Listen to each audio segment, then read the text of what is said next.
So, ito mga idol, oh, latak lang 'to mga idol, iniwan lang 'to mga boss. Kumbaga, tira-tira lang 'to nung sumundot sa atin dito 'no, kumuha lang siya ng mga super talaga, pero super pa rin naman 'to, pero latak na 'to mga idol.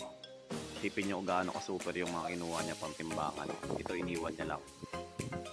Wala talaga 'to, kumbaga sa ano, stock na 'to ng 4 days, so useless na 'to mga idol. Kung ako lang, ito siya, ganito siya mga idol, oh. Ito tignan niyo 'to, kuha ng hunter mga idol. Gaano ka-super sana 'to, naipit ng hunter mga idol, natanggalan ng mga paa. Sobrang excited ng hunter mga boss, tignan niyo. Bumalag yung gagamba, naipit niya ng daliri niya kasi naipit din sa mga dahon. So ito yung kwento ng hunter dito mga idol. Super talaga sana, sayang lang. Napaka-super na gagamba.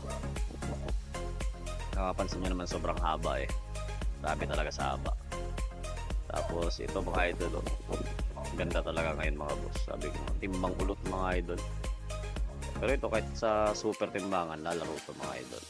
Napakaganda. So wala pang pointing to mga idol. Tamang ano lang, tamang naarawan lang sa kaha. So ito yung itsura ng gagamba mga idol, 2 days pag galing sa hunter, ganito may itsura. Yung nakatain na, nakarelax na yung gagamba. So ito po yun.